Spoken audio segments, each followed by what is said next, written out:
Amém, meus irmãos. Estamos mais uma vez neste dia, né? Dia do Senhor, para juntos nos reunir para celebrar o terceiro domingo após a Epifania, né? A Epifania do Senhor, como temos dito nos últimos domingos, é a sua manifestação aos gentios, a revelação de Deus a todos os povos, representado pelos três magos do Oriente, os três reis magos, comumente chamados assim, de três reis magos do Oriente que vêm ao Senhor, trazendo seus presentes, mostrando que os gentios, o povo de todas as terras, estão agora inclusos na família de Deus, pela revelação de Jesus Cristo. Na Epifania também celebramos, como estamos lendo nas coletas, epístolas e evangelhos, a manifestação de Jesus Cristo como o Filho de Deus, como Deus mesmo, aquele que opera milagres, que opera maravilhas, e nós refletimos no domingo passado o primeiro milagre, que é a transformação da água em vinho, e durante todo esse período da Epifania, nós vamos refletir nas palavras e obras do nosso Mestre, como o revelador do reino de Deus. Amém? Então, muito bem-vindos a este serviço. Vamos iniciar nossa adoração a Deus. O Senhor é a minha luz e a minha salvação, de quem terei medo? O Senhor é a fortaleza da minha vida, a quem temerei? Uma coisa eu peço ao Senhor e a buscarei, que eu possa morar na casa do Senhor todos os dias da minha vida. Amém? O Senhor esteja convosco. E com teu espírito. Oremos ao Senhor. Pai nosso que estás nos céus, santificado seja o teu nome. Venha a nós ao teu reino. Seja feita a tua vontade, assim na terra como nos céus. O pão nosso de cada dia nos dai hoje. Perdoai as nossas ofensas, assim como nós perdoamos os nossos ofensores. Não nos deixes cair em tentação, mas livrai-nos do mal, pois teu é o reino, o poder e a glória para todos sempre. Amém. Amém. Meus irmãos, mais uma vez, diante de Deus, oremos. Onipotente Deus, a quem todos os corações estão descobertos e de quem todos os desejos não são ocultos, e para quem segredo algum está encoberto, nós te suplicamos nesta manhã, purifica os nossos corações e os nossos pensamentos, pela inspiração do teu Santo Espírito, a fim de que nós possamos te amar perfeitamente e dignamente adorar e celebrar o seu nome nesta manhã, a qual se reunimos para o culto. Por Jesus Cristo, teu Filho, o nosso Senhor, o qual vive e reina contigo e com o Espírito Santo, um só Deus, agora e para sempre. Amém. Amém. Nesse momento vamos estar entoando o Salmo nesta manhã. Vamos louvar a Deus com salmos, como é o nosso prazer, não é? Entoar os cânticos do Senhor nesta manhã. E o primeiro dos salmos que vamos cantar agora é o Salmo 100. Vamos cantar dois salmos agora. Vamos cantar o Salmo 100 e o Salmo 150. Salmos de louvor e de exaltação ao nosso Deus.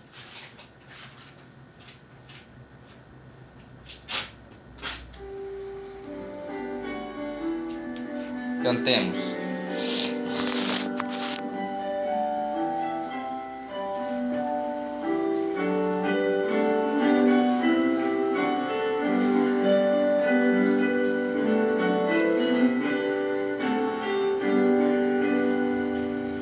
Todos os povos celebrai, sim, jubilosos ao Senhor, alegres ao Senhor servir, e apresentai-vos com louvor. Sabes que o Senhor é Deus, foi Ele mesmo quem nos fez. Nós somos dele, povo seu, também rebanho do pastor. Por suas portas adentrai, e graças ao Senhor render, nos átrios e nos entoar seu nome todos bendizer. Porque o Senhor bondoso é, sua graça sempre durará, de geração em geração. O Senhor sempre é fiel. Amém. Vamos cantar agora o Salmo 150.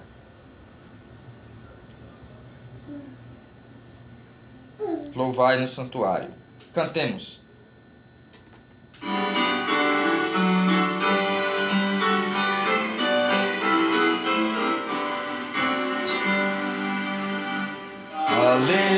Aleluia, louvai no santuário, no firmamento a Deus, louvor do seu poder.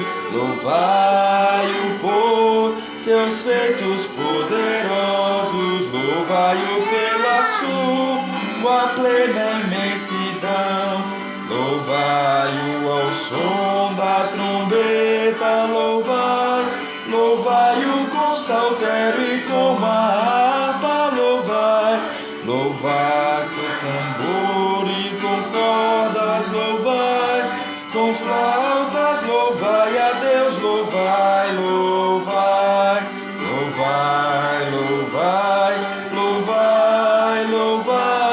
com címbalos sonoros, com címbalos de som, louvai a Deus, louvai, sim, tudo que respira, louve, aleluia. Amém. Glorificado, engrandecido, exaltado e louvado seja o nome do nosso Senhor, que fez os céus e a terra. Nesta manhã nós nos encontramos para prestar esse louvor a Deus. Mas não só para isso, como é digno e justo ao fazermos, quando estamos na presença de Deus, uma coisa que é digna e justa a ser feita é confessar nossos pecados, é confessar nossas inconformidades aos mandamentos do Senhor, é ouvir a sua lei como declaração acerca daquilo que Ele deseja para nós, e confessar que muitas vezes temos nos desviado, muitas vezes temos nos mantido distantes da lei do Senhor, distantes dos mandamentos do Senhor. E é salutar, rogar-lhe que Ele nos perdoe, que Ele tenha misericórdia de nós e que Ele incline por sua graça nossos corações a guardar seus santos mandamentos. Neste momento vamos ouvir as duas tábuas da lei, humildemente ajoelhados, rogar diante de Deus: tem misericórdia de nós e incline nossos corações a guardar a sua lei. Roguemos ao Senhor. Todos que puderem se ajoelhar, se ajoelhem. Os que não puderem ou não desejarem, podem permanecer sentados. Ouçamos as palavras do Senhor. Deus falou todas essas palavras, dizendo: eu sou o Senhor teu Deus, que te tirou da terra do Egito, da casa da servidão. Não terás outros deuses diante de mim. Senhor, tem misericórdia de nós e incline nossos corações a guardar a sua lei.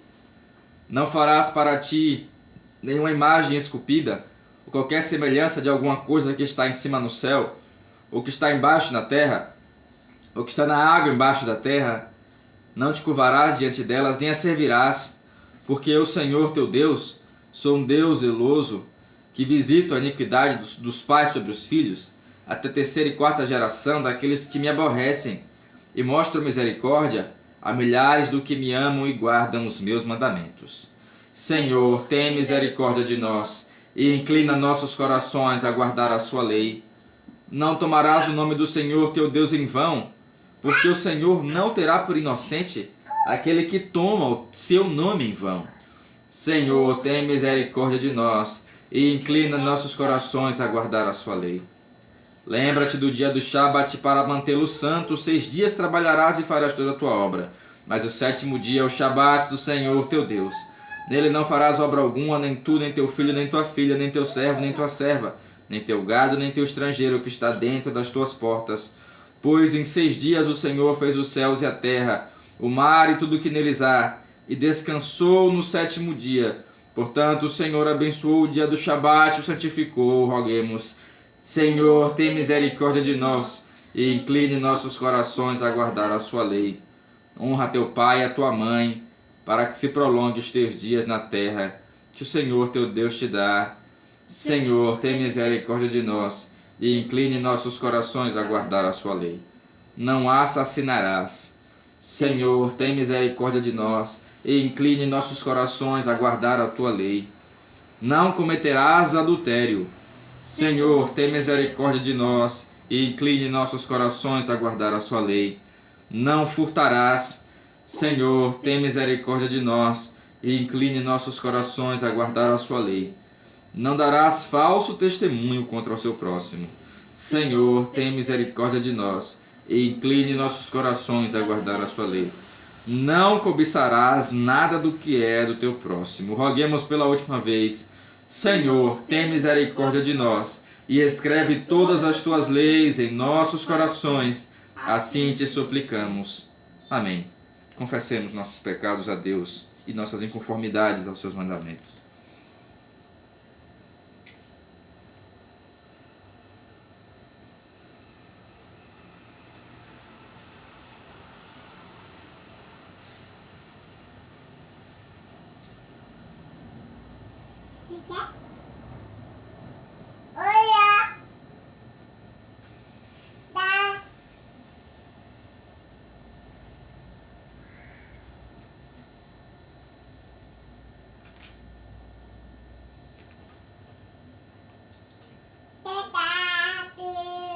Roguemos ao Senhor por conformidade aos mandamentos, orando: Onipotente Senhor e sempre eterno Deus, apraze-vos, nós vos rogamos, nos dirigir, santificar e reger nossos corações e nossos corpos na verdade da tua santa lei e nas obras dos teus mandamentos, a fim de que, por vossa poderosíssima proteção, agora e sempre, possam as nossas almas e nossos corpos ser salvos neste e no mundo vindouro, mediante nosso Salvador Jesus Cristo. Amém. Santo Deus, santo e poderoso, santo e imortal, tende misericórdia de nossas almas. Amém. Salmo penitencial. Como estamos aprendendo, né, a cantá-lo. Salmo 12. Vamos mais uma vez durante esse domingo cantar o Salmo de número 12.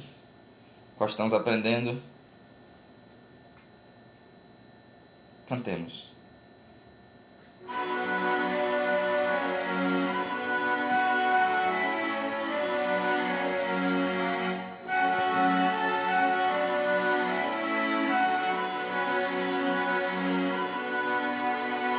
Socorro, ó Deus, pois não há piedosos. Desaparecem todos os fiéis. Falam com falsidade uns aos outros. Bajuladores, falso coração.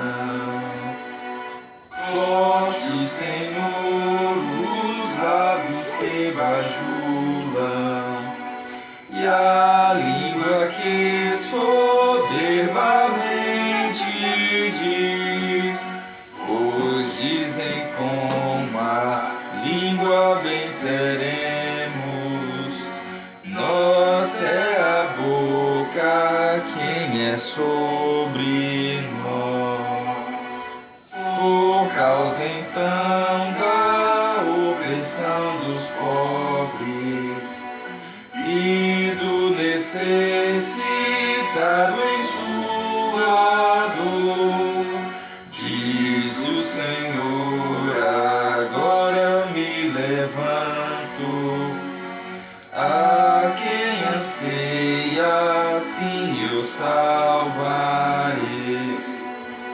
Pois as palavras do Senhor são puras, tal prata em fogo refinada é, por 7 vezes sendo depuradas. Puras são as palavras do Senhor. Se guardarás a nós, Senhor, é certo, e para todos sempre livrarás. Se nessa geração, Senhor, nos guarda, o nosso Deus, tu has de nos livrar. Por todo canto andam os perversos, quando a vileza exaltada é, quando entre todos os filhos dos homens, sim, a vileza exaltada é. Amém. Glória seja ao Pai, ao Filho e ao Espírito Santo, que nos dá, pela graça do Senhor Jesus Cristo, a certeza dos nossos pecados. Mais uma vez, vamos cantar ao Senhor, diante de sua presença, o hino Perfeita Expiação.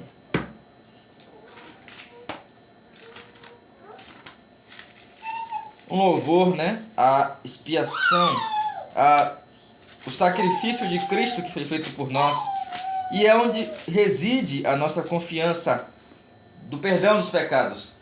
Não em nenhum ato que nós fazemos, mas sim no ato que Deus fez por nós. O sacrifício de Jesus Cristo, que é a nossa perfeita expiação.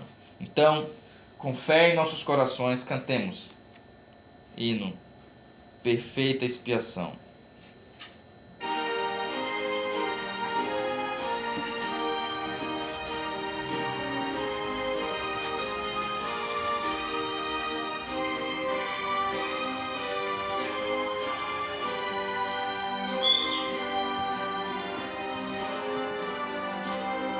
Sacrifícios imolados sobre o sanguinoso altar não tiravam os pecados, não podiam expiar nossas culpas,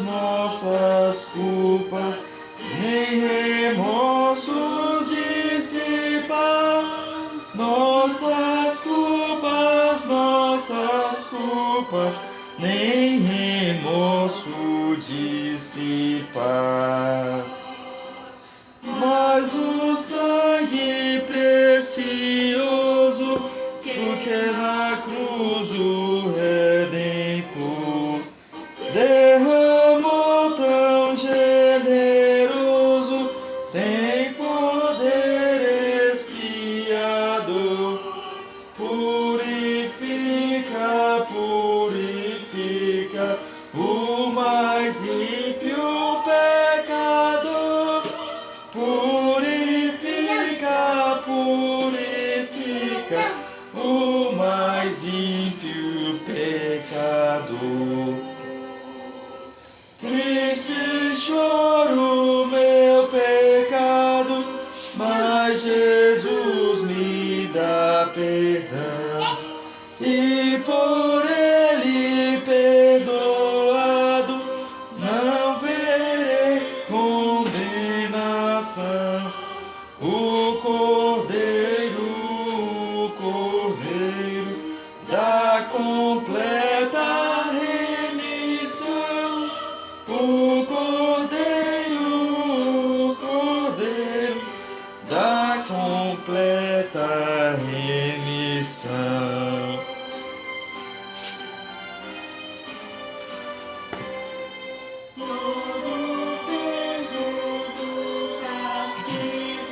Punição que mereci, lá na cruz supremo amigo foi lançado sobre ti. Vou cantando, minha culpa estava ali. Vou cantando, minha culpa estava ali. Amém. Esse é o fundamento da nossa salvação. Esse é o fundamento da nossa justiça. Nossas culpas, nossos pecados estavam ali, na cruz do nosso Senhor. O preço que nós deveríamos pagar foi pago pelo Senhor Jesus Cristo, nosso Deus, nosso Redentor. Amém? Louvado e engrandecido seja o nome dele, eternamente. Nós vamos começar a liturgia da palavra. Vamos proclamar as grandes verdades do Senhor. Vamos nos assentar e atentamente ouvir tudo quanto o Senhor tem a nos dizer, seja pela coleta, pela epístola, pelo evangelho, pelo sermão, diante de Deus, momento de ouvir sua palavra. Amém?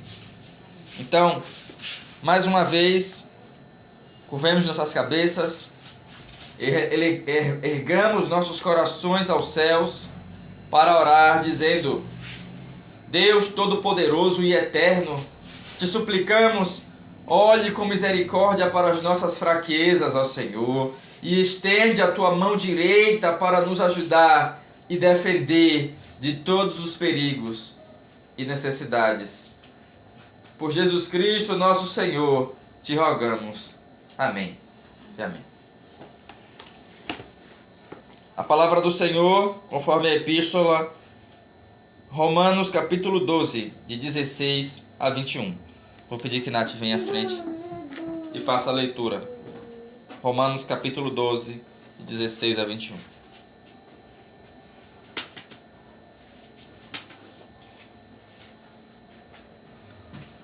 Romanos capítulo 12, 16 a 21. Tende o mesmo pensamento uns para com os outros. Não tensioneis coisas altas, mas condescendei com homens de baixa renda. Não sejais sábios em vossos próprios conceitos, nem retribuais a nenhum homem mal por mal. Procurai as coisas honestas à vista de todos os homens. Se for possível, no que depender de vós, vivei em paz com todos os homens. Amados, não vos vingueis a vós mesmos, mas dai lugar à ira, pois está escrito: a vingança é minha, eu recompensarei, diz o Senhor. Portanto, se o teu inimigo tiver fome, alimenta-o. Se tiver sede, dá-lhe de beber, porque fazendo isso, amontoarás brasas de fogo sobre a sua cabeça. Não te deixes vencer pelo mal, mas vence o mal com o bem. Amém. Essa palavra do Senhor, damos graças a Deus.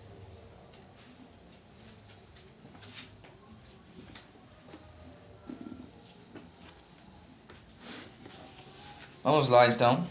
Esse é o momento de nos colocarmos de pé mais uma vez para proclamar o santo evangelho do nosso Senhor Jesus Cristo. Mas antes, vamos aclamar o evangelho. Glória seja ao Pai, ao Filho e ao Santo Espírito, como era no princípio, é hoje e para sempre, eternamente. Amém. Amém. Amém. O Santo Evangelho do nosso Senhor Jesus Cristo, segundo escreveu São Mateus, capítulo 8, começando do verso 1 ao verso 13. Glória a ti, ó Senhor. Amém. Quando ele desceu do monte, grandes multidões o seguiam. E eis que veio um leproso e o adorou, dizendo: Senhor, se tu queres, pode limpar-me. E Jesus estendeu a sua mão e tocou-o, dizendo: Eu quero ser limpo. E imediatamente sua lepra foi purificada. E disse-lhe Jesus: Olha, não o digas a nenhum homem, mas vai pelo teu caminho, mostra-te ao sacerdote e apresenta a oferta que Moisés ordenou como testemunho por eles. E quando Jesus estava na entrada de Cafarnaum, veio até ele um centurião implorando-lhe, dizendo: Senhor, o meu servo já está em casa doente, com uma paralisia, gravemente atormentado. E Jesus lhe disse: Eu irei e o curarei. E o centurião, respondendo, disse: Senhor, eu não sou digno que entres debaixo do meu telhado, mas dize somente uma palavra e o meu servo será curado. Pois eu também sou homem sob autoridade, e tenho soldados sob mim, e digo a este homem: vai, e ele vai, e digo a outro: vem, e ele vem, e ao meu servo: faze isto, e ele isto o faz. E Jesus, ouvindo isto, maravilhou-se-lhe, dizendo o que seguiam: Na verdade, eu vos digo que não tenho encontrado tão grande fé, não em Israel. E eu vos digo que muitos virão do Oriente e do Ocidente, e sentarão com Abraão, Isaque e Jacó no reino dos céus. Mas os filhos do reino serão lançados em trevas profundas. Ali haverá pranto e ranger de dentes. Então Jesus disse ao centurião: vai no teu caminho, e como tu creste, assim será feito. E o seu servo ficou curado naquela mesma hora. O Evangelho do nosso Senhor Jesus Cristo. Glória a ti, ó Cristo. Amém.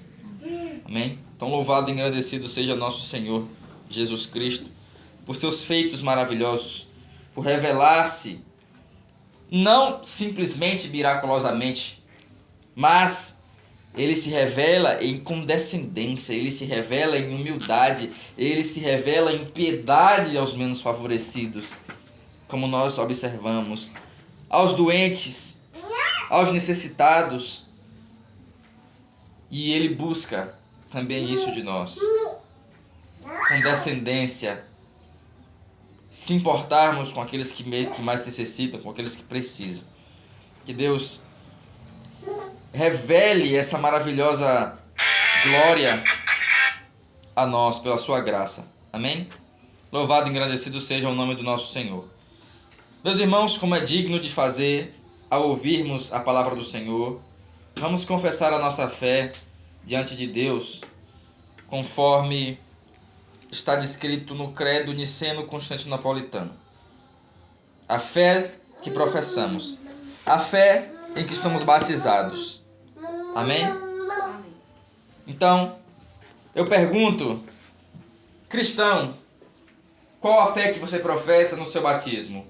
E nós respondemos: creio em um só Deus, Pai onipotente, Criador do céu e da terra e de todas as coisas visíveis e invisíveis.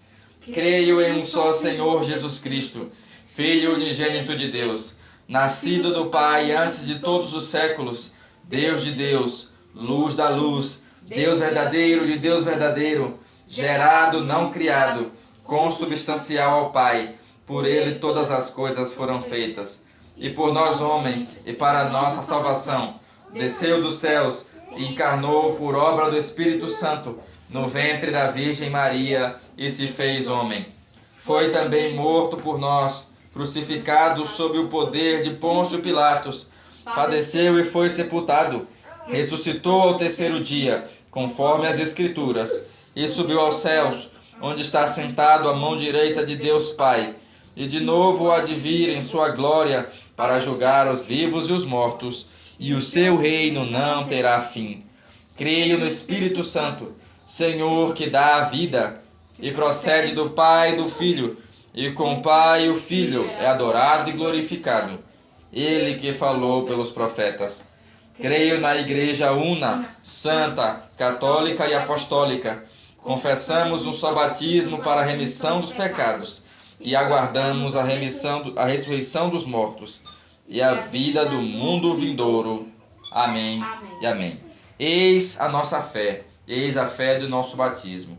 Nisso cremos, nisso confessamos, conforme tudo nos é revelado pelas Sagradas Escrituras. Amém e amém. Vamos assentar, então vamos, nesse momento, nos preparar para ouvir o sermão da noite, ou do dia, né? Desculpa. O sermão deste dia. Amém? Vamos nos preparar para isso. Amém. Vamos lá. Começar a nossa mensagem de hoje, né? Nesse sexto domingo... O sexto? Terceiro domingo após a Epifania. No domingo passado, a gente iniciou uma exposição no livro de Hebreus, né? Começamos Hebreus capítulo 1, do verso 1 ao verso 4, uma introdução, e desculpa, vamos seguir uma exposição corrida do livro, né, dos Hebreus. Mas, como eu falei no final, nós vamos fazer uma alternação, vamos alternar a exposição do livro, né, com sermões ou mensagens temáticas, né? Vamos dar uma quebrada ali na sequência das exposições, embora a gente vai manter a sequência, né? Mas no domingo vamos voltar à Carta aos Hebreus. No próximo domingo, por exemplo, a gente vai expor a última parte da Carta aos Hebreus, capítulo 1, do capítulo 1. E depois vamos voltar ao sermão temático, depois vamos voltar à Carta aos Hebreus, depois vamos voltar ao sermão temático para dar uma variada ali conforme o tempo passa, né? Também confesso que quando chegarmos em alguns períodos do ano, como na Páscoa, na própria Quaresma em si, e vamos mudar um pouco o tema durante aquele dia, né? Mas depois nós vamos retornar à exposição de Hebreus e do sermão temático. E durante esse período, então, nós vamos estar estudando a vida centrada no Evangelho. Então hoje nós vamos dar esse start aí nesse assunto, né, da vida centrada no Evangelho de Jesus Cristo.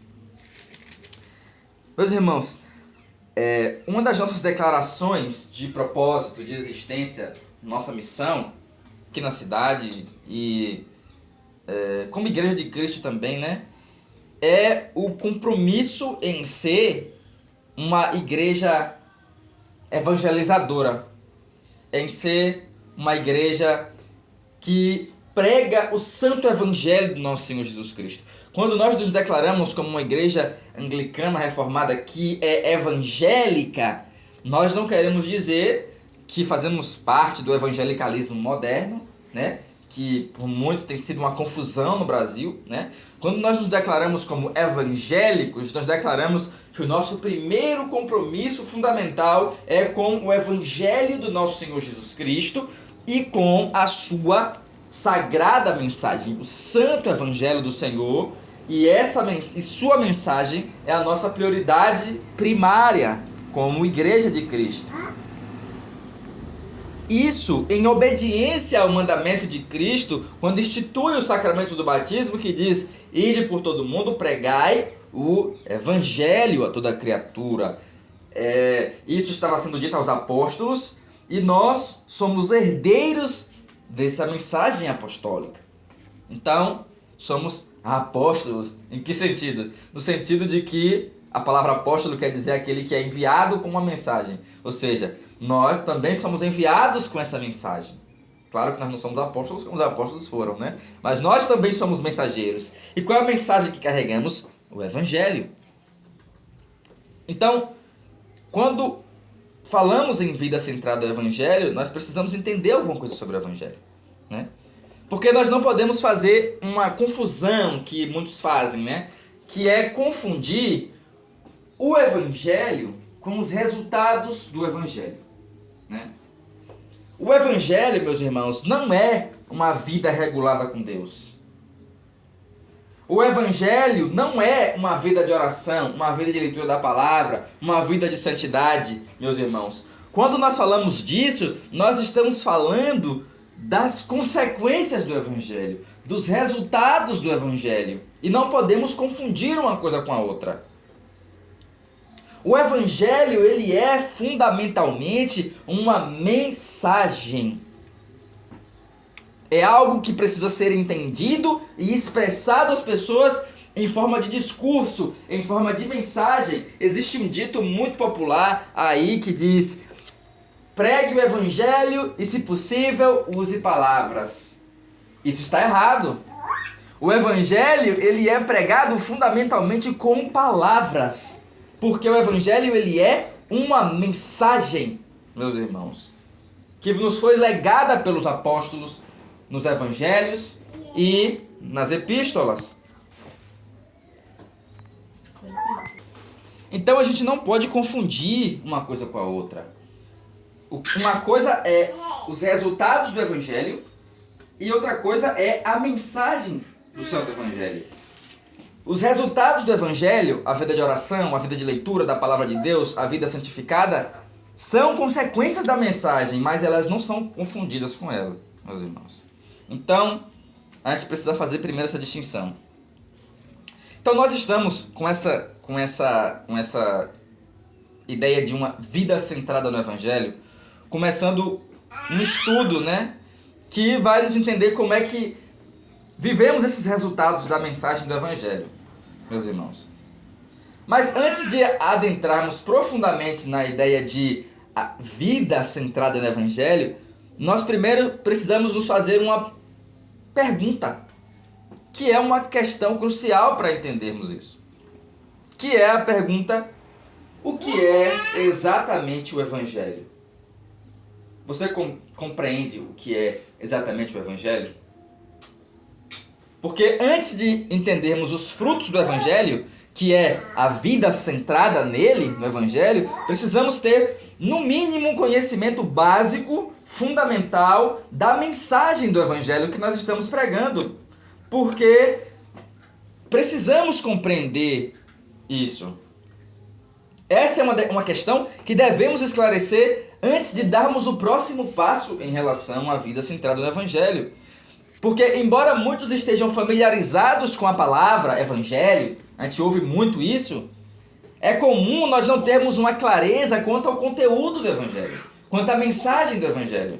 Nós ouvimos muita gente dizendo aí: eu sou evangélico, nós temos que pregar o Evangelho tem que ser propagado, mas Evangelho, na mente de muitas pessoas, é muito lato, entendeu?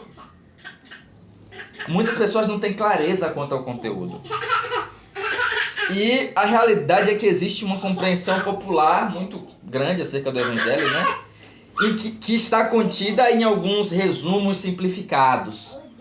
Alguns resumos, né? A gente pega vários folhetos evangelísticos por aí, que tem as 4 leis do amor, os 4 passos, os 3 passos, 5 coisas que você precisa entender sobre Deus e tal, né? Que trazem breves resumos ali da mensagem do Evangelho, né? Muitas apresentações do Evangelho populares reduzem sua mensagem a 3 pontos, a 4 princípios espirituais, a gente já viu alguns folhetos com esse nome, né? 4 princípios espirituais, né? Mas a gente precisa confessar que os resumos, eles têm sua utilidade, né? No sentido de tentar, em poucas palavras, descrever a mensagem do Evangelho, né? Mas, às vezes, fica muito intrucado entender algumas coisas, ou, às vezes, a gente tende a ser muito reducionista quanto a algumas questões de explicação do Evangelho. Como 4 princípios espirituais, 4 leis espirituais, que revelam ali de forma bem confusa, né, a mensagem do Evangelho.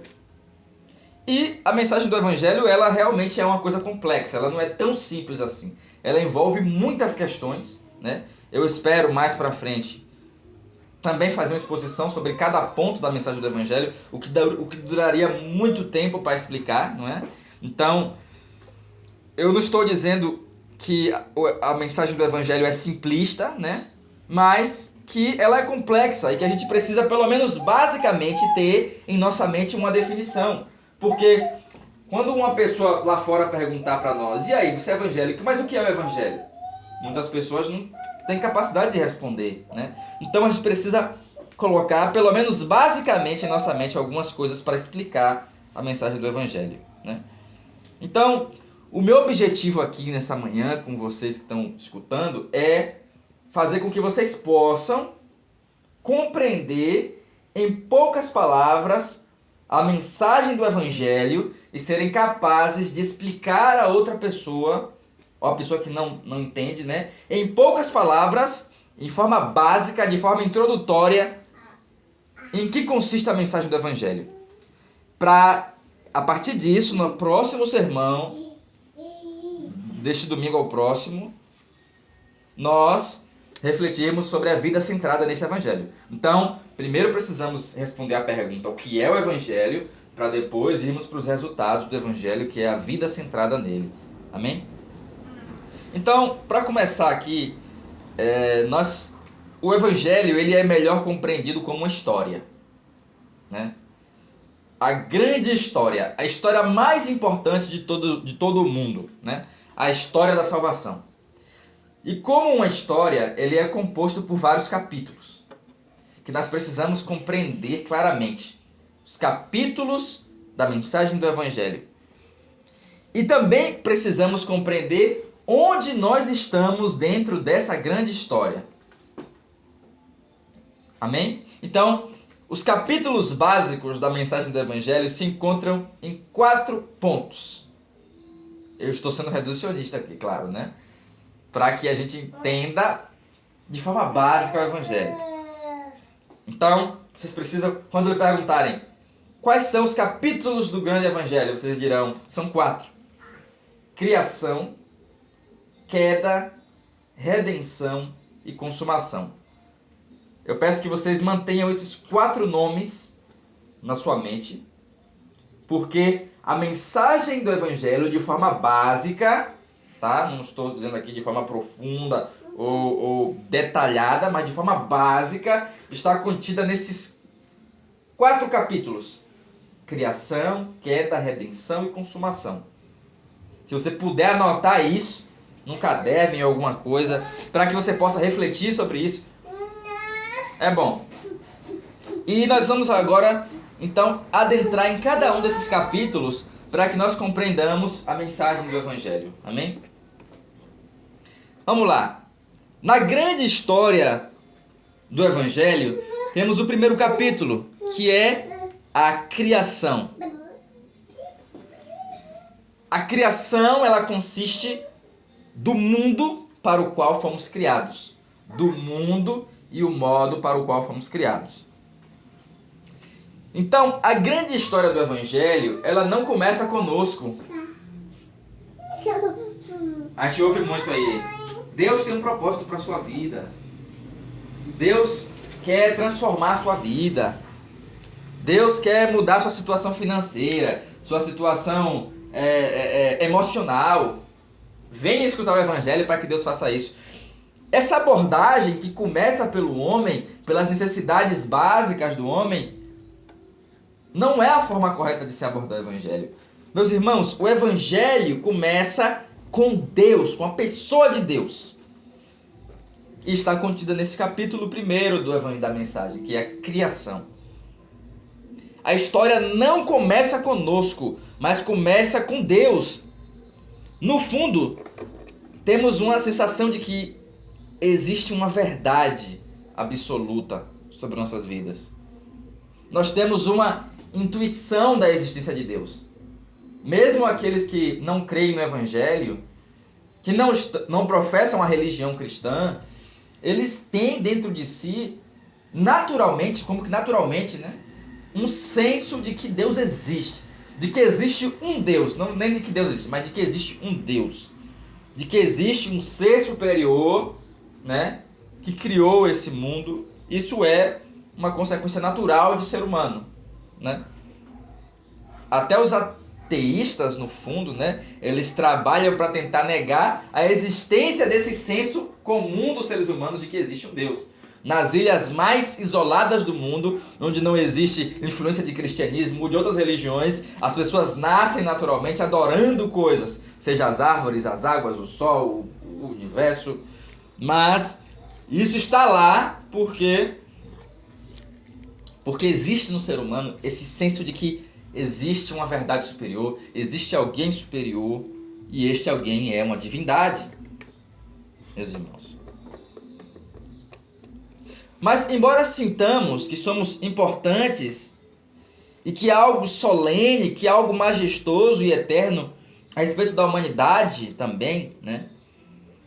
Também sabemos que nós não somos o máximo desse mundo, nós não somos o ponto final desse mundo. Existe algo para além desse mundo.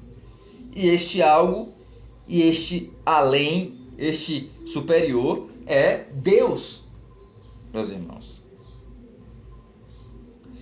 E além desse senso de que existe Deus, alguém superior, a Bíblia revela que esse alguém é um Deus infinito, eterno e imutável, que criou todas as coisas a partir do nada. Nós lemos isso no relato de Gênesis, capítulo 1, do verso 1 ao verso 31. Então, existe um Deus, isso é um senso natural dos seres humanos, e ele criou todas as coisas. Esse mundo foi criado, meus irmãos. E também acreditamos que esse Deus único subsiste em 3 pessoas, que é o Pai, o Filho e o Espírito Santo.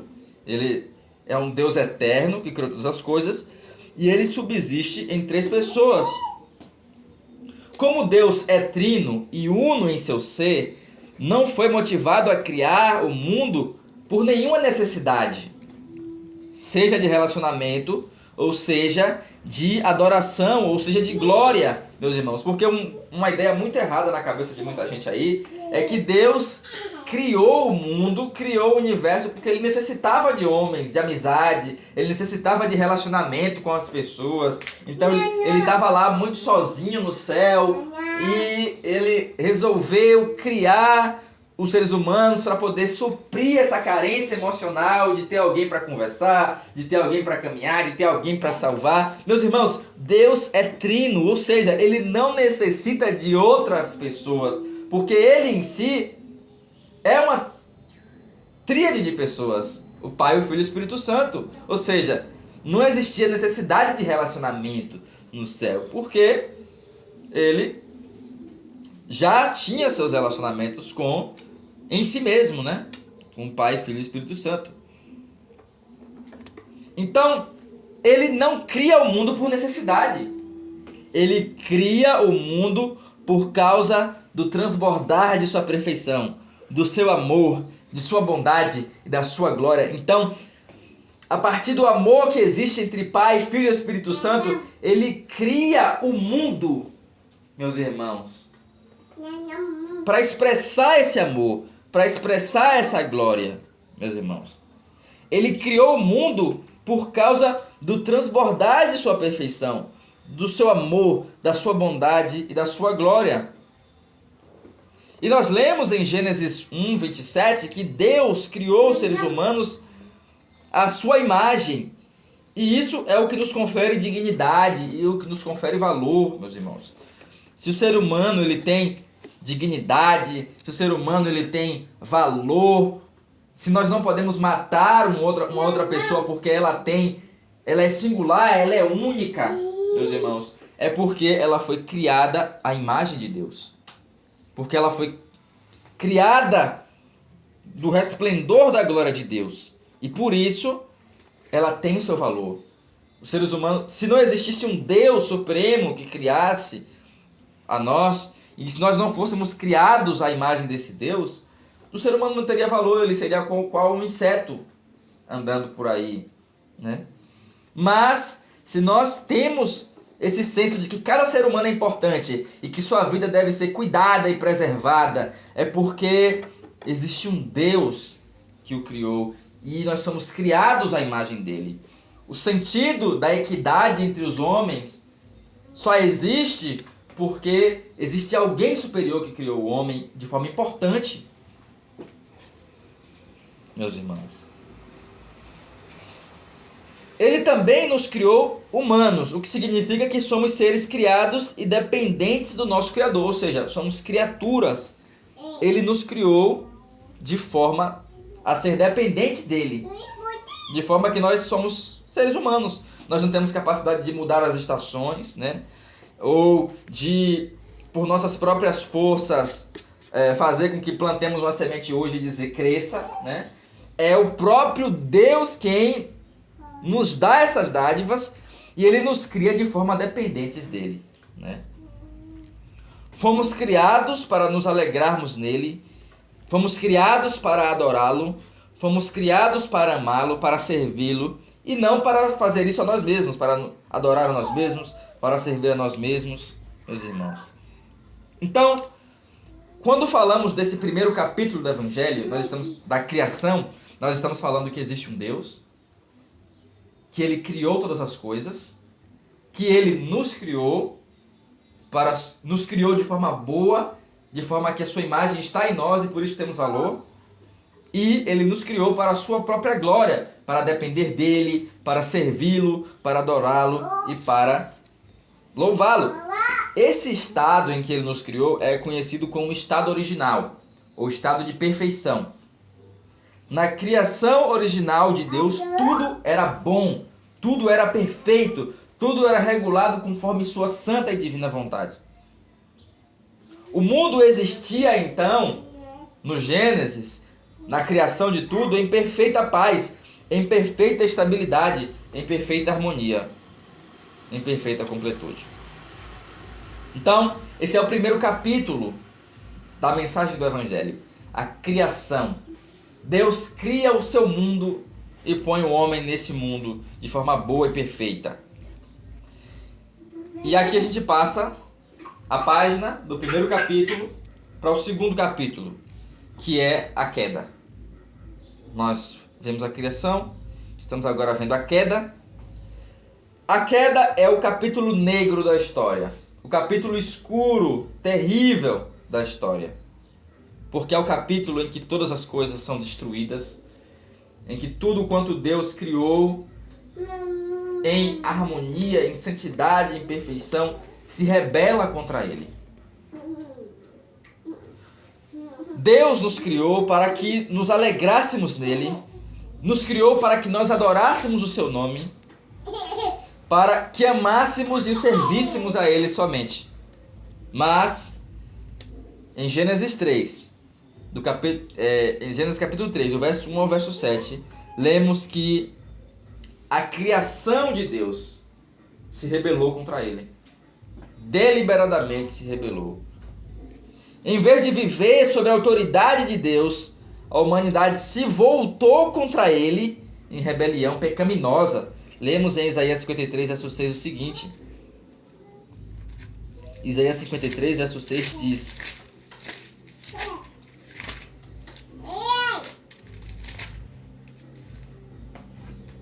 todos nós andávamos desgarrados como ovelhas, cada um se desviava pelo seu caminho, ou seja, nos desviamos da verdade de Deus. O ser humano se desviou da verdade de Deus no Jardim do Éden. ele ouviu a voz de Satanás no jardim do Éden e duvidou da palavra de Deus. E essa dúvida se tornou em uma terrível rebelião contra Deus, a pecaminosidade. E como consequência disso, dessa rebelião, houveram algumas coisas que vieram sobre nós. Nosso erro lançou, então, o mundo sobre trevas e sobre o caos do pecado. A partir daquele momento, a perfeita criação de Deus foi lançada em um caos total. Embora vestígios do bem tenham permanecido, ou seja, a dignidade do homem não foi tirada, né? A completude e a harmonia da criação original de Deus foram completamente destruídas com a rebelião dos seres humanos no Jardim do Éden. Então, após a queda, existiram consequências que estão no mundo até hoje. Por consequência, todos os seres humanos hoje são pecadores por natureza e por escolha. Ou seja, eles são pecadores porque eles nascem pecadores, como nós lemos no Salmo, e também porque eles escolhem ser pecadores, no sentido de que sua escolha ela está influenciada por essa natureza, é claro, né? Somos pecadores. Nós lemos isso em Efésios capítulo 2, verso 1 e verso 3, que nos diz o seguinte.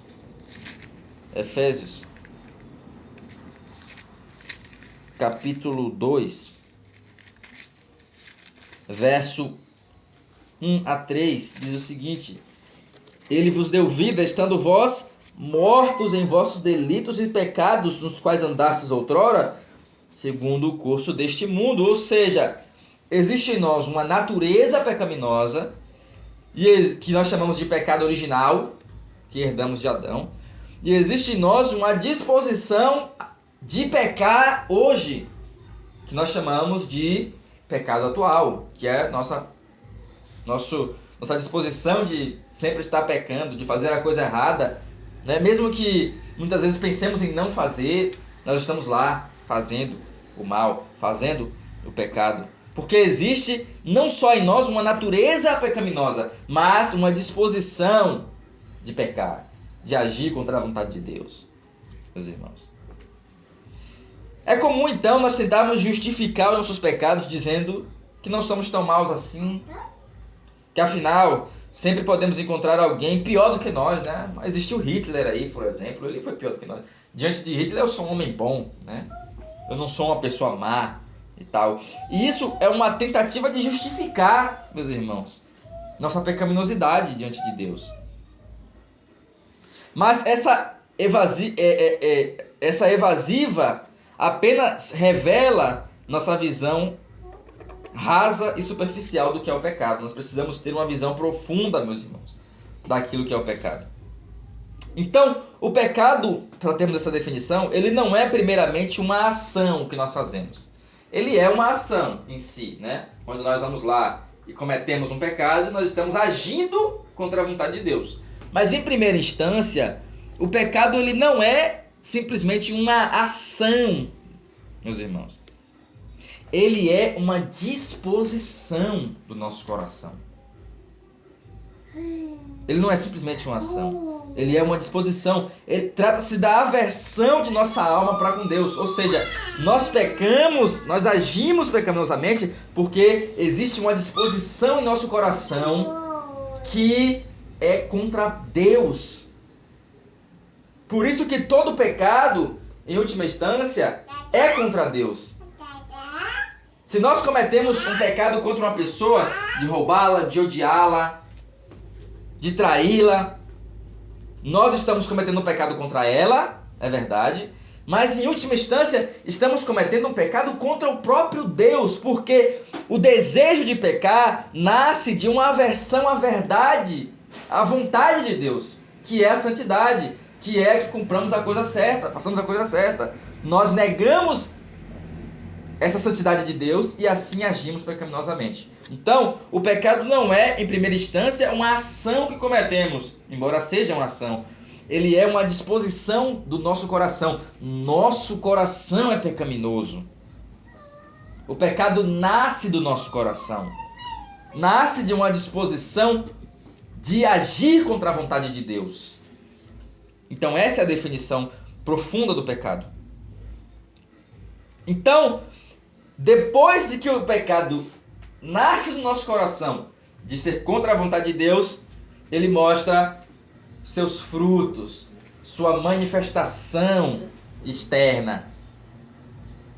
Ele se manifesta em nosso orgulho, se manifesta em nosso egoísmo, se manifesta em nossa independência, em nossa falta do amor por Deus e pelas pessoas. Então, o pecado, ele nasce no coração de uma disposição de ser contra Deus e sua santidade, e ele se manifesta nas nossas mãos, nas nossas bocas, no nosso pensamento, na nossa forma de agir.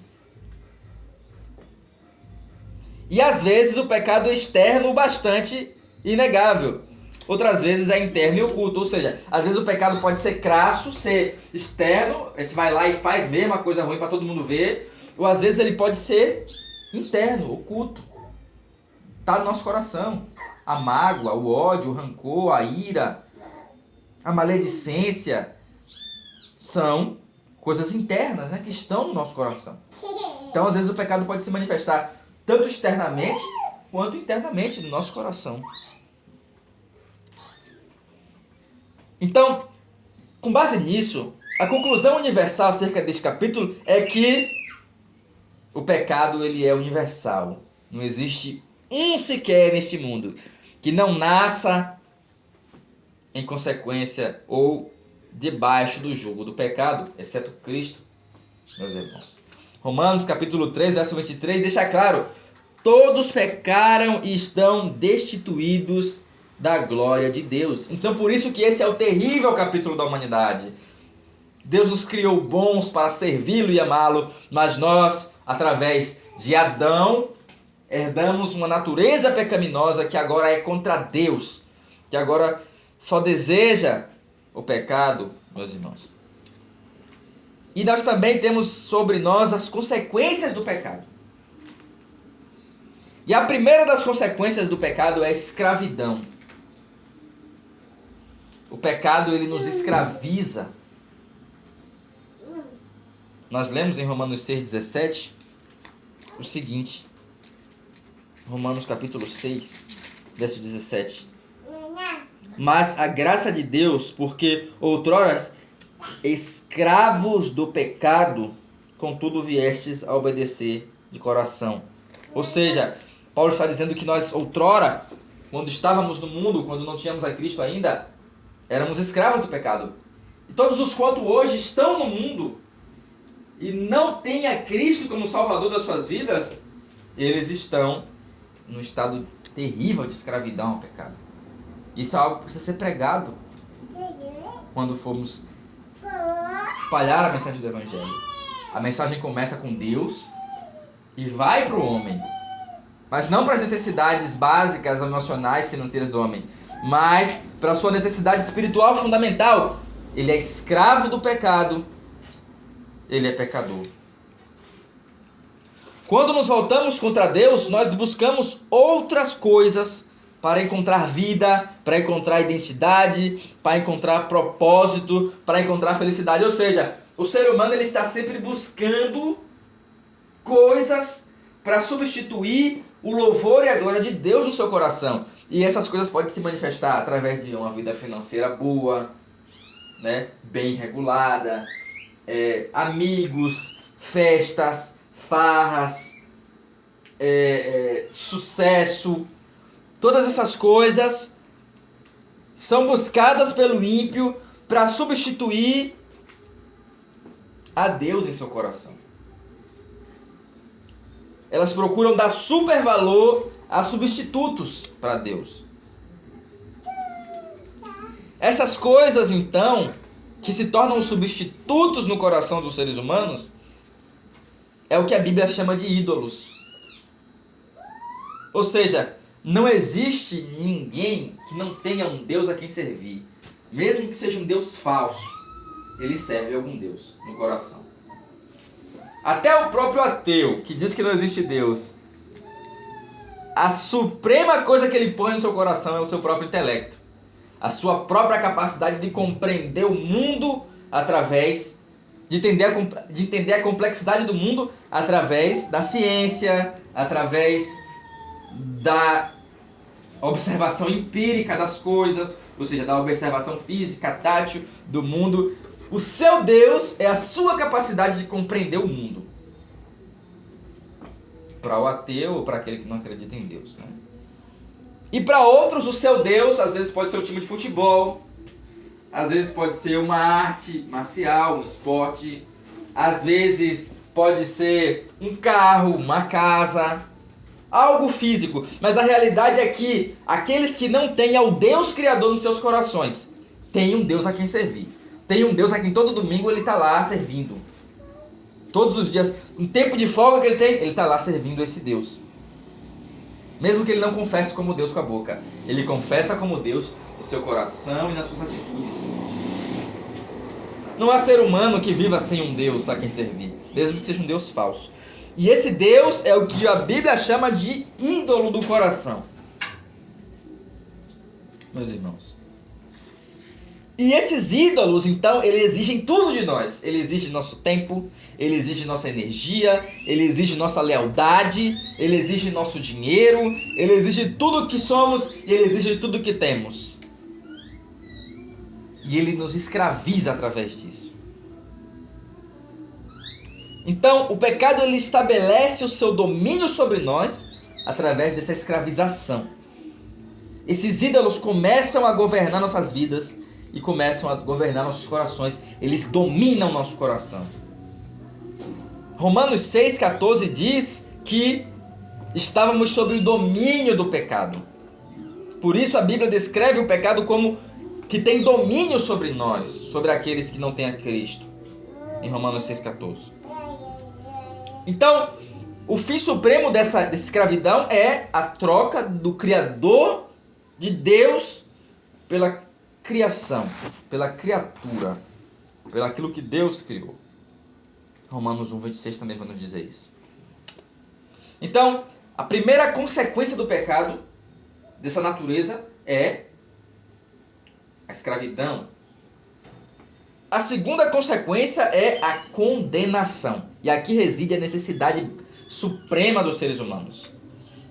Por quê? Porque o pecado ele traz a culpa diante de Deus. Não somos apenas escravizados pelo pecado, meus irmãos, quando não tínhamos a Cristo, mas nós recebemos a culpa por causa dele.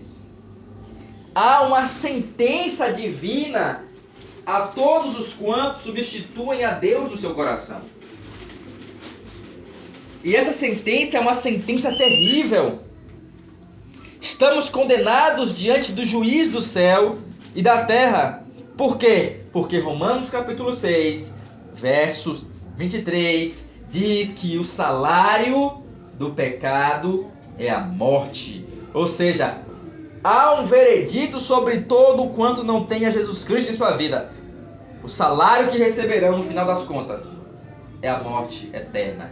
É o eterno afastamento de Deus. É o sofrimento eterno. E isso é uma realidade que precisa ser dita no evangelismo.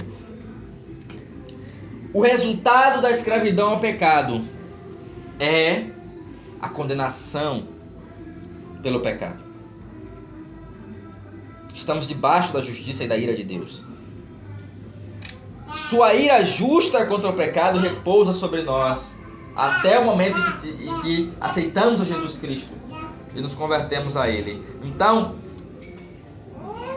todo pecador tem sobre si uma sentença de morte.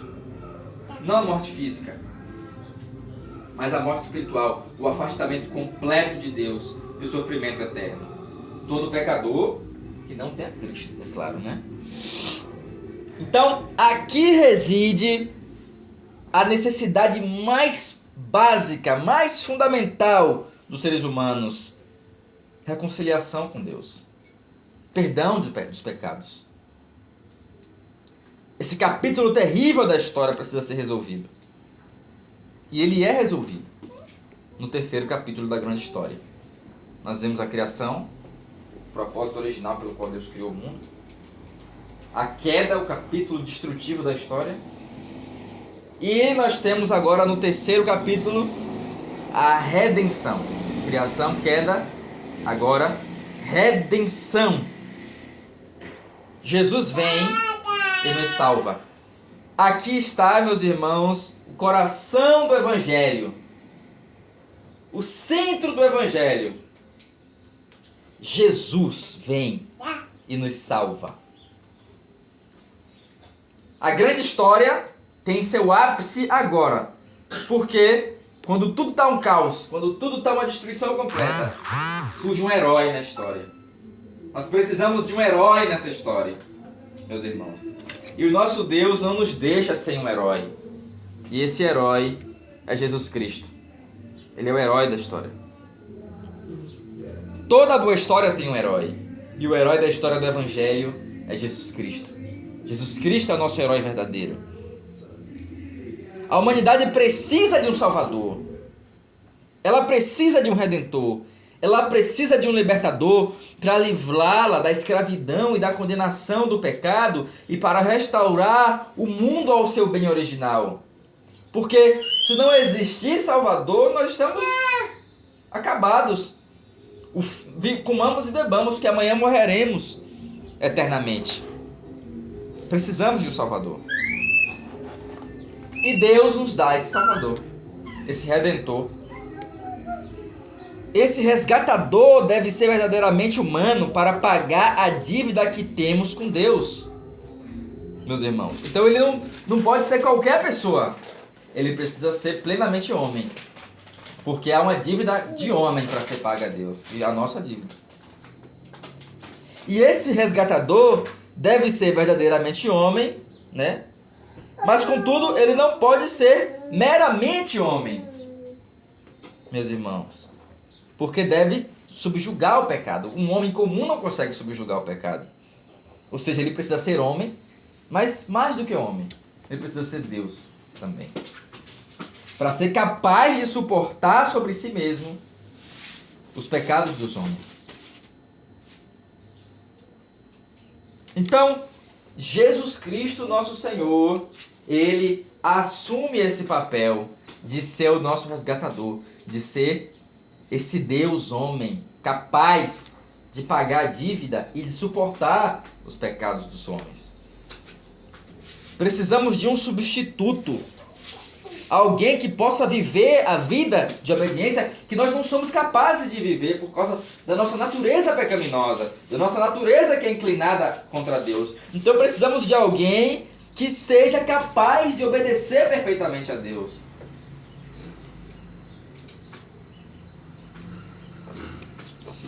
Essa pessoa precisa viver em obediência e não consiga viver e possa ficar em nosso lugar para receber a punição que merecemos por nossa desobediência e nosso pecado. Ou seja, precisamos de um substituto. E Deus envia um substituto. 1 João 4,14 diz que... Vamos lá. 1 João 4,14.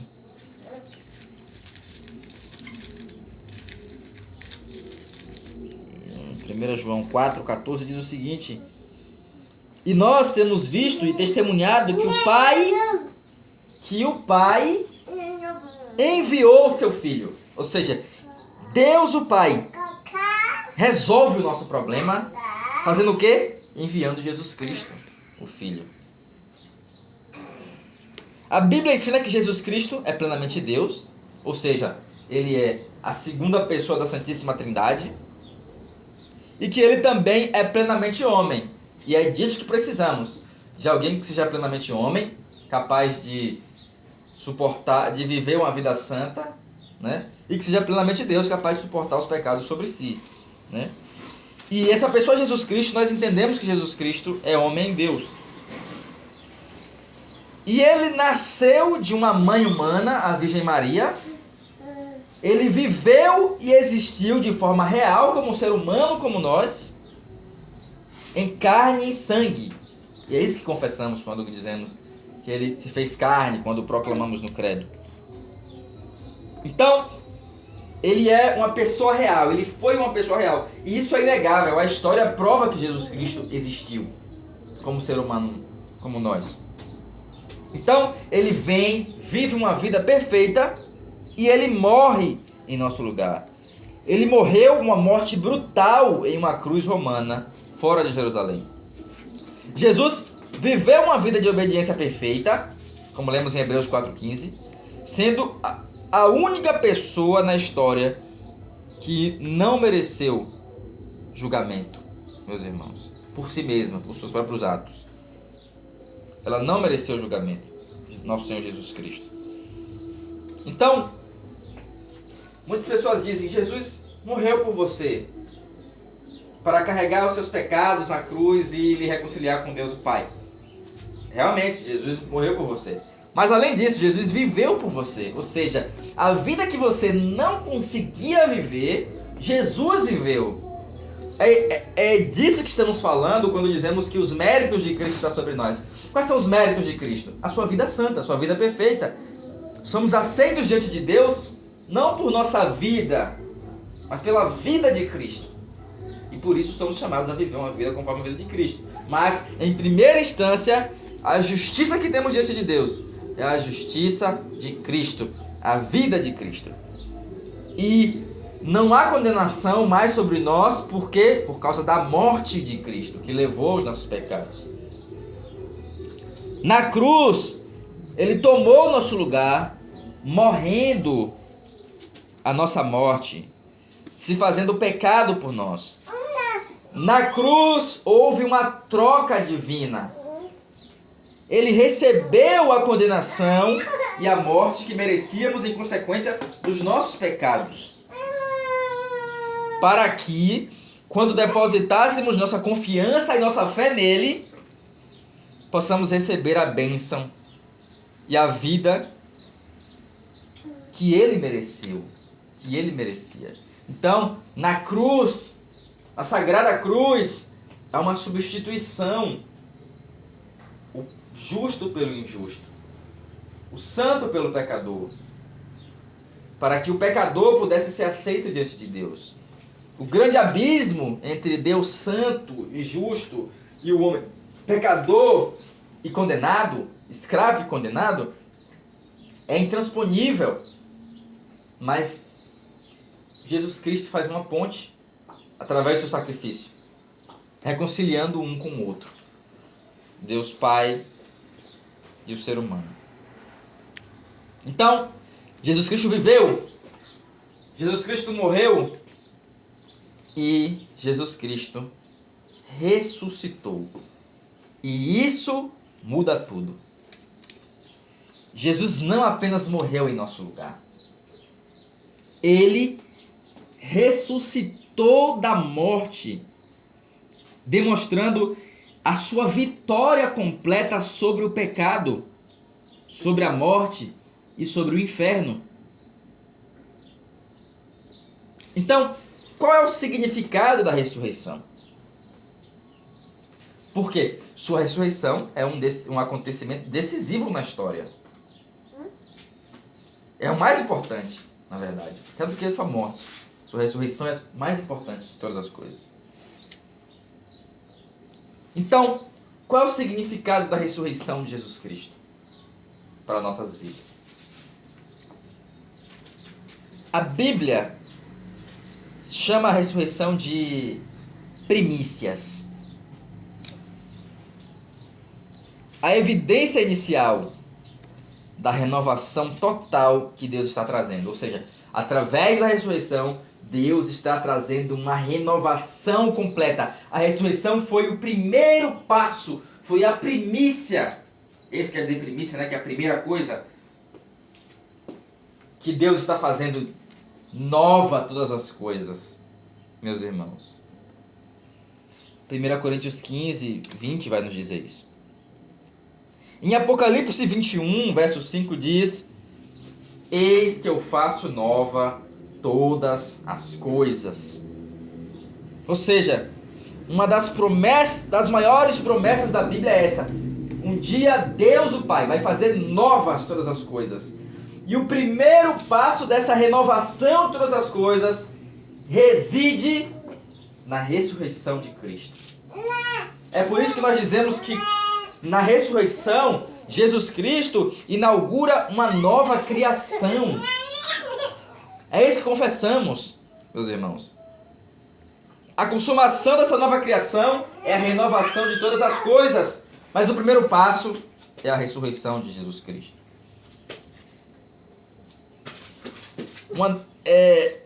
Tudo o que foi perdido, tudo o que foi destruído, tudo o que foi corrompido pela queda, tudo aquilo que perdemos no primeiro capítulo da história, que é a criação perfeita, boa, plena, por fim será endireitado. Jesus Cristo está, por sua ressurreição, consertando o mundo. E no fim, todas as coisas serão renovadas. A redenção, então, não significa apenas a salvação individualista da alma humana, meus irmãos. Mas a salvação significa a restauração de todas as coisas. A gente tem uma visão individualista de uma salvação que é uma salvação apenas da alma humana, né? Não, Deus quer salvar sua alma, o mundo vai se acabar e tal. Não, meus irmãos. Jesus, pela sua ressurreição, está trazendo renovação às nossas almas, mas Ele está trazendo renovação a todas as coisas. O mundo que foi destruído pela queda será ultimamente renovado pela ressurreição de Jesus Cristo. E no Apocalipse nós lemos: eis que eu faço nova as vossas almas? Não, todas as coisas. Então, o grande propósito da ressurreição de Cristo não é só a salvação pessoal, mas é a renovação do mundo ao seu propósito, ao seu estado original. A Bíblia diz que a Nova Jerusalém, ela desce do céu, meus irmãos. A cidade celeste, que é um quadrado perfeito, ela se encontra com a terra. Depois da purificação da terra, pela destruição completa que nós vemos, né? A cidade celestial, ela desce do céu e se encontra com a terra. E Deus governa a terra a partir da cidade celestial. Ou seja, nós vamos viver nesse mundo. Eu quero ir para o céu, mas somos instruídos pelo Evangelho a orar: venha o teu reino, meus irmãos. Então, o céu não é um subir ao alto, é um descer do alto a nós. Em um mundo em que não existe pecado, em um mundo em que não existe catástrofes, em que não existe crueldades, porque todo o pecado foi extirpado, todo o pecado foi retirado. E o primeiro passo para esse mundo vindouro é a ressurreição de Jesus Cristo. A ressurreição de Jesus Cristo é as primícias da nova criação. É o primeiro passo da nova criação. Então, por isso que esse terceiro capítulo é o grande capítulo da história. Se enquanto a partida temos o capítulo desesperador da queda, da destruição, do sofrimento, da dor, nós temos o capítulo da morte de Jesus Cristo, do substituto que precisamos e da renovação de todas as coisas pela ressurreição.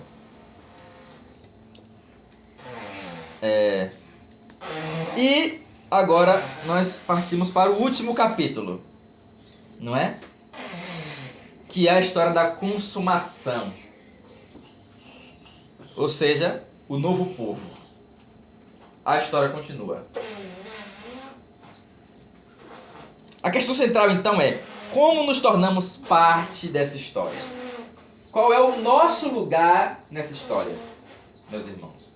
Precisamos nos perguntar isso.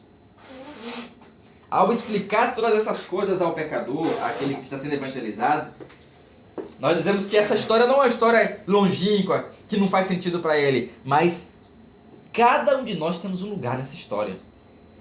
E a pergunta central, o ponto central é: qual é o meu lugar nessa história? Onde eu estou na grande história da redenção?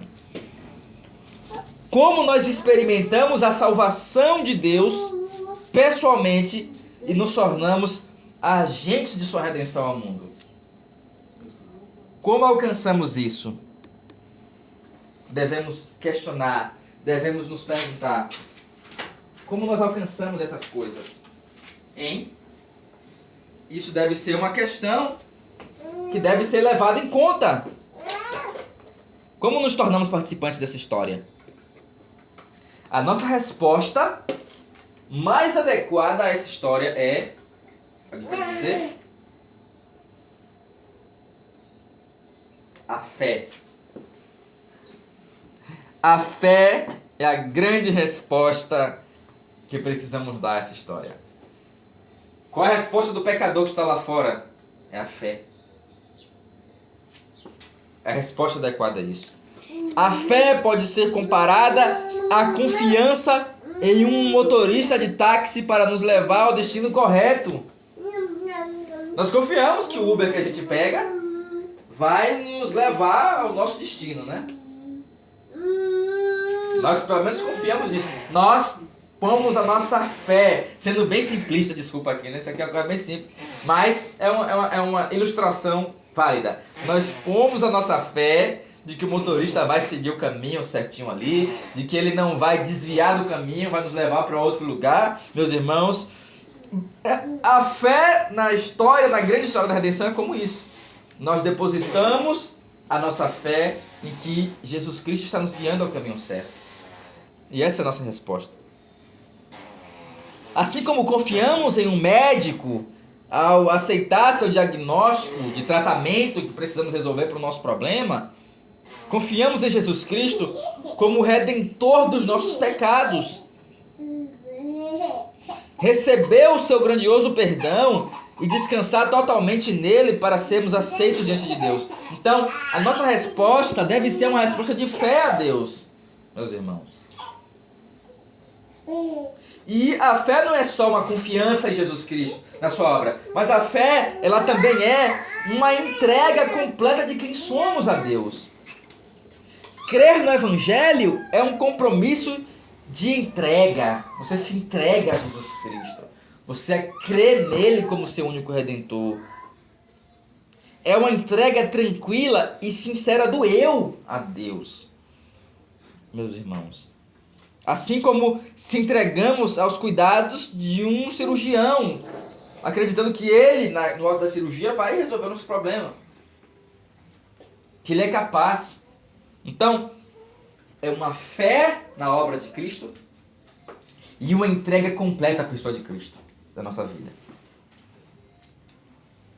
E a outra coisa que nós obtemos nessa fé é a liberdade, é a libertação. Jesus nos salva e Ele nos liberta, meus irmãos. Quando confiamos em Jesus, então, somos libertos da condenação que existia sobre nós e somos libertos da escravidão do pecado. Se o terrível capítulo da história, que é o capítulo da queda, nos torna escravos do pecado e condenados diante de Deus, quando depositamos nossa fé em Jesus Cristo e na sua obra, nós obtemos a libertação da escravidão do pecado e o gozo, a alegria de não existir condenação alguma sobre nós, mas existir a promessa de esperança. Essa libertação nos permite dizer não ao pecado e sim para Deus.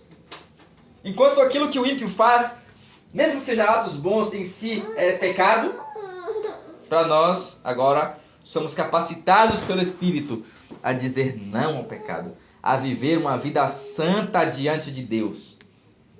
Nós temos a liberdade agora de não pecar, meus irmãos. Isso é maravilhoso, inclusive, né? Somos chamados, então, a morrer para nós mesmos e a viver para Cristo e para os seus propósitos. Então, o chamado à fé é um chamado à liberdade, mas também é um chamado à morte. Que morte? A morte para o pecado e a vida para Jesus Cristo. É isso que é a entrega total a Ele. Agora somos livres para trabalhar pela justiça no mundo e contribuir para o bem coletivo. Agora, essa mensagem visa transformar o mundo. E os agentes da transformação do mundo somos nós que fomos transformados por Deus. Então, quando os pentecostais dizem, você é um agente de transformação, eles não estão mentindo. Nós somos realmente agentes de transformação. Mas somos uns agentes do Evangelho de Jesus Cristo. Através da mensagem do Evangelho, nós somos capacitados a pregar a verdadeira justiça, a pregar a verdadeira vida com Deus e a pregar o bem coletivo. Nossa vida deixa de ser centrada em nossos próprios egoísmos, em nossa própria glória, em nosso próprio louvor, e passa a ser dedicada à glória de Deus. Tudo que fazemos, seja jogar futebol, né, fazer um esporte, ter um carro, ter uma casa, ter fama, ter sucesso, que outrora eram consequências idolátricas do pecado, agora são feitas para a glória de Deus. Comer, são feitas para a glória de Deus, meus irmãos. Tudo! Para você ver como existe uma linha tênue entre a coisa santa e a coisa profana. A coisa simples pode se tornar santa ou pode se tornar profana quando ela é feita de forma idolátrica. Mas ela pode se tornar santa quando ela é feita para a glória de Deus, para a glorificação do nome de Deus. Não por escravidão mais do pecado, mas agora para louvor e glória do nome de Deus, meus irmãos. Nossa vida deixa de ser centrada em nossa própria glória. Somos livres para amar a Deus e para amar as pessoas, demonstrando esse amor no modo como vivemos, que é o foco principal disso que nós vamos estudar daqui para frente, meus irmãos. Então, isso é o resultado da mensagem do Evangelho que vamos, então, estudar. A vida centrada no Evangelho é o resultado dessa mensagem, da mensagem do Evangelho. E nós temos pairando diante de nós uma promessa, que é a promessa do retorno do nosso Senhor Jesus Cristo. Deus prometeu que Jesus Cristo voltará para finalmente julgar o pecado e fazer nova todas as coisas. Até lá, Ele está reunindo um povo, que no Apocalipse 7:9 lemos que é de todas as nações, de todas as tribos, de todos os povos, de todas as línguas. E como parte desse povo chamado e enviado, temos o privilégio de nos unirmos a Ele em sua missão. Ou seja, nós estamos em missão também neste mundo. Somos chamados a agir tanto como indivíduos, quanto como parte da família de Deus.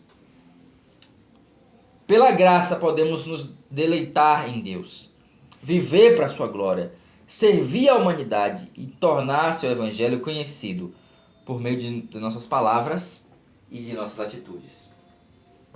Ou seja, nossa vida diante de Deus é um resultado da mensagem do evangelho. Então, meus irmãos, essa é a boa nova do evangelho. Isso é o que precisamos manter de forma básica na nossa cabeça quando formos explicar a alguma pessoa. Deus criou o mundo bom, perfeito, justo, santo. Criou o homem a partir da sua glória, criou o homem à sua imagem. Criação. O homem se desviou deste princípio, se rebelando contra Deus. E a partir disso, o ser humano herdou uma natureza pecaminosa. E agora ele é escravo do pecado. E paira sobre ele a condenação de Deus. Certo? Jesus Cristo é a resposta de Deus a esse problema, o Redentor, sob o qual, pela sua morte, pela sua vida, viveu a vida que precisávamos viver para agradar a Deus. Por sua morte, levou nossos pecados e por sua ressurreição, inaugurou uma nova criação, um novo povo, e que está caminhando para a restauração de todas as coisas, ao propósito do primeiro capítulo, que é a santidade e a perfeição, originais que Deus planejou. E em quarto lugar, somos chamados a participar dessa história pela fé em Jesus Cristo e pela entrega completa das nossas vidas a Jesus Cristo. sendo engajados na missão de renovar todas as coisas, através da mensagem do Evangelho. Então, esse é o Santo Evangelho que precisamos entender. É claro que ele é muito mais profundo que isso. Se a gente for parar para estudar ponto a ponto do Evangelho, ele não é só um início, o primeiro passo. Ele é tudo. Tudo. O Evangelho é tudo. Ele não é só algo que você vai, como a gente vai ver nos estudos, né? Algo que é o primeiro passo que o cristão dá. O primeiro passo que o cristão dá é conhecer o Evangelho e agora a gente vai conhecer outras coisas. Não. O Evangelho é tudo. Então ele é muito mais complexo que isso. Mas ele não é menos do que isso, meus irmãos. Ele é essa grande história. Onde estamos nessa história? Você que não tem Jesus Cristo na sua vida, que pode estar me ouvindo agora. Onde você está nessa história? Você faz parte dessa história? Jesus Cristo lhe chama hoje a fazer parte dessa grande história, respondendo a Ele com fé e arrependimento dos seus pecados. Amém? Que Deus nos abençoe, que essa mensagem esteja fixa em nossos corações, para a glória do nome dEle. Amém? Vamos orar mais uma vez, para encerrar. Oremos.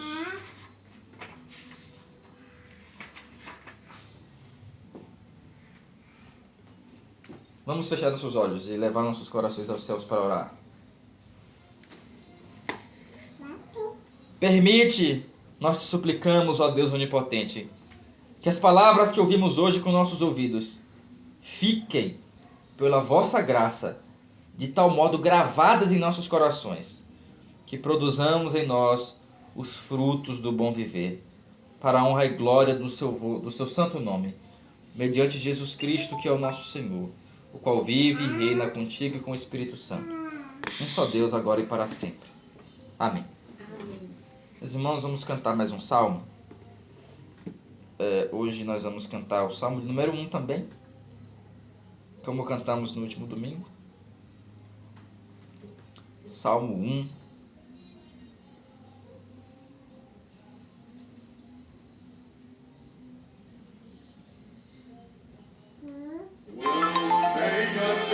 Bem-aventurado é o homem que não anda sob as ímpias sugestões de conselheiros maus.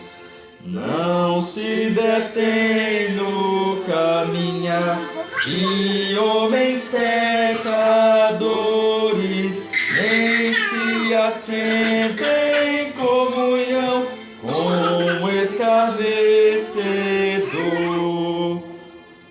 Porém o seu prazer está na santa lei de Deus, e dia e noite nessa lei medita sem cessar. Qual árvore plantada está junto às muitas águas, tal é o homem, pois no tempo fruto próprio dá. E murcha não será jamais toda a sua folhagem, bem sucedido ele será em tudo que fizer. Pois o Senhor concede bênção como a paz ao vento, no juízo e na congregação os justos cairão. Pois o Senhor conhece bem dos justos a verdade, mas o caminho dos perversos se perecerá. Amém. Peço desculpas aí pelos errinhos aí na música. Mas louvado e agradecido seja o Senhor por tudo. Estamos nessa caminhada de aprender a cantar os salmos, né? Ainda não temos um saltério assim bem elaborado, né? Então a gente usa o saltério reformado, que tem suas falhas ali, né? E também as nossas próprias falhas, né? Mas louvado e agradecido seja Deus por tudo. Amém? Vamos orar encerrando nossa reunião. E a paz de Deus, que excede todo entendimento, guardará o vosso coração e o vosso pensamento em Cristo Jesus. E a bênção de Deus onipotente, o Pai, o Filho e o Espírito Santo, seja convosco e convosco habite, agora e para sempre. Ide em paz para servir e amar ao Senhor no mundo. Amém.